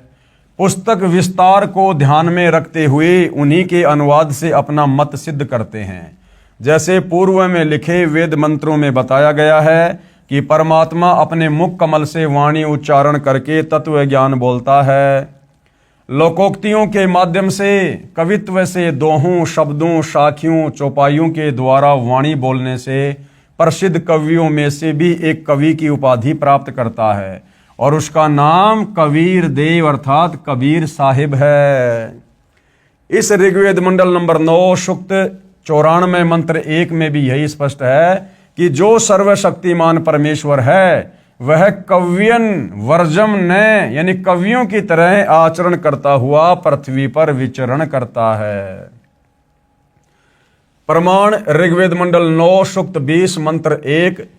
संस्कृत में श्लोक आप जियों के सामने है, देख सकते हैं। विवेचन, ऋग्वेद मंडल 9 सूक्त 20 मंत्र 1 का अनुवाद भी आर्य समाज के विद्वानों ने किया है। इसका अनुवाद ठीक कम और गलत अधिक है। इसमें मूल पाठ में लिखा है, क्या लिखा है? प्र कबीर देव वित्तीय अव्य वारे भी अर्षति सहान विश्वा अभि स्पृशद। सरलार्थ, वेद ज्ञान दाता से जो दूसरा कबीर देव कबीर परमेश्वर है, वह विद्वानों अर्थात जिज्ञासुओं को ज्ञान धन की तृप्ति के लिए श्रेष्ठ आत्माओं को ज्ञान देता है। वह अविनाशी है, रक्षक है, सहनशील, तत्व ज्ञानहीन सर्व दुष्टों को अध्यात्म ज्ञान की कृपया यानी स्पर्धा अर्थात ज्ञान गोष्ठी रूपी वाक युद्ध में पूर्ण रूप से तिरस्कृत करता है, उनको फिट्टे मुंह कर देता है। और भाइयों और बहनों, आज निसंदेह पूरे विश्व में सतगुरु रामपाल जी ने आध्यात्मिक ज्ञान चर्चा के लिए देश के बड़े बड़े ऋषियों को, महर्षियों को, और सन 2009 में देश के चारों शंकराचार्यों को भी सप्रेम आमंत्रित किया था सतलोक आश्रम बरवाला में कि भाई आप भी संत हो, मैं भी संत हूं, और संतों का काम होता है समाज को अध्यात्म में सही दिशा देना। तो हम सब मिलकर गोष्ठी करते हैं, ज्ञान चर्चा करते हैं, और जनता स्वयं फैसला कर लेगी, क्योंकि जनता शिक्षित है। अपनी आंखों से प्रमाण देखकर, शब्द कोश से शब्दों का अर्थ देखकर जनता स्वयं निर्णय कर लेगी कि वर्तमान में शास्त्र अनुकूल साधना पृथ्वी पर किस संत के पास में है। लेकिन भाइयों और बहनों, कोई भी साधु महात्मा ऋषि आचार्य सतगुरु रामपाल जी से ज्ञान चर्चा के लिए नहीं आए, क्योंकि वो सब उनके सत्संग सुनते हैं, उनके द्वारा लिखित पुस्तकें पढ़ते हैं, और उनको अच्छे से पता है कि धरती पर अगर किसी के पास में वेद अनुकूल ज्ञान है, सत भक्ति साधना है, तो सतगुरु रामपाल जी के पास है। यदि हम वहां जाएंगे, हम फिट्टे मुंह हो जाएंगे, वहां हमारी करारी हार होगी, और फिर हमारे शिष्य संत रामपाल जी के पास चले जाएंगे। फिर हमारे धार्मिक धंधे का क्या होगा, हमारी रोजी रोटी का क्या होगा। विशेष क्या कह रहे हैं गुरुदेव? इस मंत्र के अनुवाद में आप फोटोकॉपी में देखेंगे तो पता चलेगा कि कई शब्दों के अर्थ आर्य विद्वानों ने छोड़ रखे हैं, जैसे प्र शब्द वारे भी, जिस कारण से वेदों का यथार्थ भाव सामने नहीं आ सका। मेरे अनुवाद से स्पष्ट है कि वह परमात्मा अच्छी आत्माओं, दृढ़ भक्तों को ज्ञान देता है। उस परमात्मा का नाम भी लिखा है कबीर देव, हम कबीर परमेश्वर कहते हैं। प्रमाण ऋग्वेद मंडल नंबर 9 सूक्त 54 मंत्र 3 संस्कृत में श्लोक आप जियों के सामने है। अये विश्वानी तिष्ठति पुनानो भुवनो परि सोमो देवन सूर्य है। और विवेचन में गुरुदेव भगवान क्या कह रहे हैं? विवेचन ऋग्वेद मंडल नंबर 9 सूक्त 54 मंत्र 3 की फोटोकॉपी में आप देखिएगा। इसका अनुवाद आर्य समाज के विद्वानों ने किया है। उनके अनुवाद में भी स्पष्ट है कि वह परमात्मा भुवनोपरि अर्थात संपूर्ण ब्रह्मांडों के ऊर्ध्व अर्थात ऊपर तिष्ठति यानी विराजमान है, ऊपर बैठा हुआ है। अर्थात ये वेद बार बार गवाही दे रहे हैं कि वो परमात्मा सशरीर है, साकार है, वो निराकार नहीं है। उसका शरीर तेजोमय है, उसके एक बाल में इतनी रोशनी है, करोड़ सूर्य मिला दो, करोड़ चंद्रमा मिला दो, उससे भी कहीं ज्यादा। और उस परमेश्वर का नाम कबीर है। कबीर, कबीर, हम उसको कबीर साहिब कहते हैं। और तत्व ज्ञान प्रदान करने के लिए वो परमात्मा सतलोक से चलकर गति करके सशरीर धरती पर तत्वदर्शी संत के रूप में प्रकट होता है। इसका यथार्थ अनुवाद इस प्रकार है। यह अमर परमेश्वर सूर्य अर्थात सूर्य के समान विश्वानी यानी सर्व को पुनः पवित्र करता हुआ भुवनोपरि सर्व ब्रह्मांडों के ऊर्ध्व अर्थात ऊपर तिष्ठति यानी बैठा है, विराजमान है। जैसे सूर्य ऊपर है और अपना प्रकाश तथा उष्णता से सभी को लाभ दे रहा है, इसी प्रकार यह अमर परमेश्वर जिसका ऊपर के मंत्रों में वर्णन किया है कबीर देव, सर्व ब्रह्मांडों के ऊपर बैठकर अपनी निराकार शक्ति से सर्व प्राणियों को लाभ दे रहा है तथा सर्व ब्रह्मांडों का संचालन कर रहा है। तर्क क्या कह रहे हैं गुरुदेव? तर्क महर्षि दयानंद का अर्थात आर्य समाजियों का मत है कि परमात्मा किसी एक स्थान पर किसी लोक विशेष में नहीं रहता। आर्य समाज क्या कहता है कि परमात्मा ऊपर कहीं किसी एक लोक में विराजमान नहीं है। और इसका प्रमाण है Satyarth Prakash समूलास number 7 page number 148 पर आर्य साहित्य प्रचार ट्रस्ट 427 गली मंदिर वाली नया बांस दिल्ली 78वां संस्करण। किसी ने प्रश्न किया महर्षि दयानंद जी से, किसी ने प्रश्न किया ईश्वर व्यापक है व किसी देश विशेष में रहता है, ये परमात्मा हर जगह फैला हुआ है या किसी एक विशेष स्थान पर रहता है? तो उत्तर दिया महर्षि दयानंद जी ने कि व्यापक है, क्योंकि जो एक देश में रहता तो सर्व अंतर्यामी, सर्वज्ञ, सर्वनियंता, सबका सृष्टा, सबका धर्ता और प्रलय करता नहीं हो सकता। अप्राप्त देश में कर्ता की क्रिया का होना असंभव है। सत्यार्थ प्रकाश से लेख समाप्त है। तो महर्षि जी ने साबित कर दिया कि परमात्मा एक देश में नहीं रहता है, एक जगह एक लोक में नहीं रहता है, जबकि वेद गवाही दे रहे हैं कि वो परमात्मा धूलोक के तीसरे पृष्ठ पर विराजमान है, राजा के समान देखने योग्य है और वहां से चल के गति करके अपनी अच्छी आत्माओं को मिलता है। महर्षि दयानंद जी नहीं मानते कि परमात्मा किसी देश अर्थात स्थान विशेष पर रहता है। महर्षि दयानंद जी वेद ज्ञान को सत्य ज्ञान मानते हैं। आप जी ने अनेकों वेद मंत्रों में अपनी आंखों पढ़ा कि परमात्मा ऊपर एक स्थान पर रहता है, वहां से गति करके यहां भी प्रकट होता है। महर्षि दयानंद तथा आर्य समाजी परमात्मा को निराकार मानते हैं। अब इसका प्रमाण कहां है कि आर्य समाजी और महर्षि दयानंद जी परमात्मा को निराकार मानते हैं? सत्यार्थ प्रकाश के समोल्लास नंबर 9 पेज नंबर 176, समोल्लास नंबर 7 पेज नंबर 149, समोल्लास नंबर 11 पेज नंबर 251 पर कहा है कि परमात्मा निराकार है। प्रिय पाठकों ने अनेकों वेद मंत्रों में पढ़ा कि परमात्मा साकार है, वह मनुष्य जैसा है, ऊपर के लोक में रहता है, वहां से गति करके चलकर आता है, पृथ्वी पर प्रकट होता है, अच्छी आत्माओं को जो दृढ़ भगत होते हैं उनको मिलता है, उनको तत्व ज्ञान अपने मुख कमल से बोलकर सुनाता है, कवियों की तरह आचरण करता है, पृथ्वी पर विचरण करके परमात्मा अपना अध्यात्म ज्ञान ऊंचे स्वर में उच्चारण करके सुनाता है। गीता अध्याय 4 श्लोक 32 में भी यही प्रमाण है। अब गुरुदेव क्या कह रहे हैं, प्रिय पाठकों, आप स्वयं निर्णय करें कि किसको कितना आध्यात्मिक ज्ञान था। अब गुरुदेव कह रहे हैं कि भाई सच्चाई आप लोगों के सामने है, वेदों को दिखा के यथार्थ अनुवाद समझाकर आपको बता दी गई है। और जिन हमारे पहले के विद्वानों ने, जैसे आर्य समाजियों ने वेदों के ज्ञान को अच्छे से ना समझकर परमात्मा को निराकार साबित कर रखा है, जबकि परमात्मा साकार है, सशरीर है, तेजोमय शरीर है, राजा के समान देखने योग्य है और सतलोक के तीसरे भाग पर विराजमान है। वहां से गति करके सशरीर सतलोक से चलकर आता है, अच्छी आत्माओं को मिलता है, अपनी वाणी के द्वारा बोल बोल कर ज्ञान का प्रचार करता है।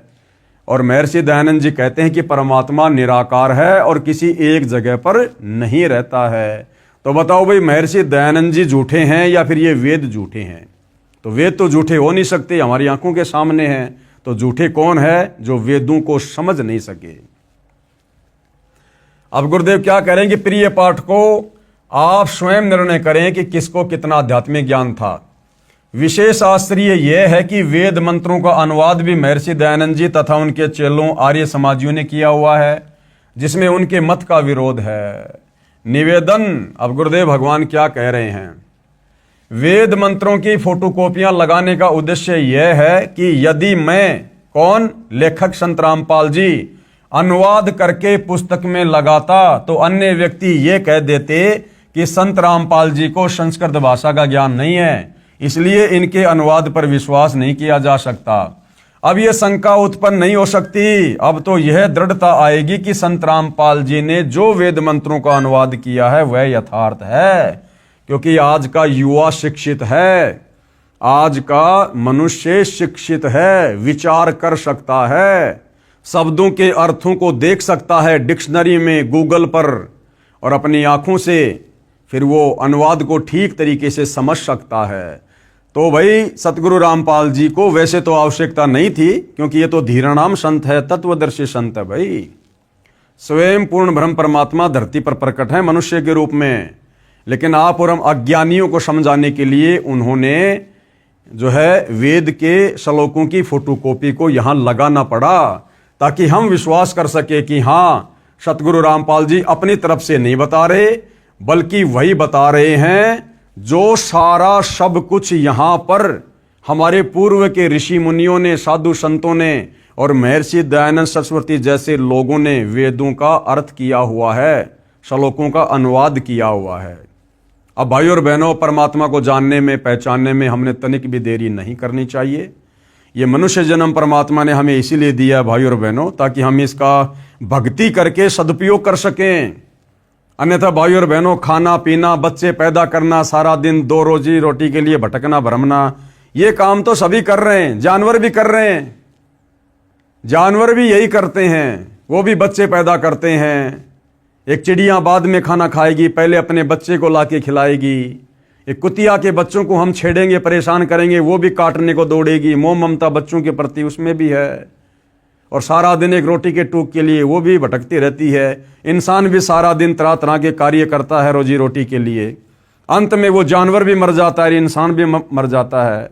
तो भाई और बहनों, यदि हमने इस मनुष्य जन्म से परमात्मा प्राप्ति नहीं की, शास्त्र अनुकूल सत भक्ति नहीं की, तत्वदर्शी संत से उपदेश लेकर, तो ये मनुष्य जन्म हमारा यूं ही बर्बाद हो जाएगा और परमात्मा फिर हमसे बहुत नाराज होगा कि नादान, तुझे पृथ्वी लोक पर ऐसे समय में मनुष्य शरीर प्राप्त था जिस समय स्वयं परमात्मा तत्वदर्शी संत रूप में धरती पर प्रकट थे, तूने मौका क्यों नहीं उठाया? अब ये मौका तुझे अनंत युगों तक नहीं मिलेगा। चल लख 84 योनियों में गधे कुत्ते सुअर के शरीर भोग। तो भाई और बहनों, विनती कर सकते हैं, प्रार्थना कर सकते हैं, बाकी समझना ना समझना, विचार करना ना करना, इस सतभक्ति को ग्रहण करना ना करना, ये भाई आपके पिछले संस्कारों पर और आपके वर्तमान के बुद्धि विवेक पर निर्भर करता है। तो भाई और बहनों, आगे हम इसी पवित्र पुस्तक से जानेंगे कि उस कबीर परमेश्वर को किन किन महापुरुषों ने साक्षात देखा। उसके सतलोक को देखा, वहां क्या क्या सुख हैं, कैसी वहां की सृष्टि है। क्या वास्तव में हम पहले सभी सतलोक में रहा करते थे? क्यों हम इस कालबली के चक्कर में फंसकर यहां नीचे गंदे लोक में आ गए? आज 184 योनियां भोग रहे हैं। मनुष्य जन्म में थोड़ा बहुत सुख मिलता है, हम भगवान को भूल जाते हैं। हमें क्यों भुला दिया जाता है कि मैं पहले कहां था, मेरा परिवार कहां था, पहले मेरा बाप कौन था, मेरे बच्चे कौन थे, मरने के बाद मैं कहां जाऊंगा, मेरे बच्चे कहां जाएंगे, और भक्ति का यथार्थ मार्ग क्या है। ये सारी बातें भाई और बहनों हमें उन महापुरुषों की जीवनी से पढ़ने देखने को मिलेंगी, जिन महापुरुषों को समय समय पर चारों युगों में स्वयं सतलोक से चलकर कबीर परमात्मा नीचे धरती पर प्रकट होकर मिलते हैं। उनको अपने यथार्थ ज्ञान से परिचित करवाते हैं, उनकी आत्मा को शरीर से निकालकर सतलोक लेकर जाते हैं, उन्हें सारे ब्रह्मांडों की स्थिति से परिचित करवाते हैं, सारे देवताओं से परिचित करवाते हैं, उनकी शक्तियों से परिचित करवाते हैं, और उन आत्माओं का ज्ञान योग खोलते हैं। फिर वे आत्माएं नीचे पृथ्वी पर आकर उस परमेश्वर की कलम तोड़ महिमा करती हैं, उनकी गवाह बनती हैं, और आप और हमें फिर दृढ़ विश्वास होता है कि वास्तव में परमात्मा कौन है और इस मनुष्य जन्म का मुख्य प्रयोजन क्या है। तो भाइयों और बहनों, आज के इस वीडियो में केवल इतना ही। कल परमेश्वर जी के आशीर्वाद से हम बहुत ही अच्छी और गहन जानकारियां प्राप्त करेंगे, जिससे हमारा विश्वास और अधिक दृढ़ होगा। तो पूज्य गुरुदेव भगवान हम सभी को आशीर्वाद दें, आज्ञा दें, सद्बुद्धि दें। बंदी छोड़ सतगुरु रामपाल जी भगवान की जय हो।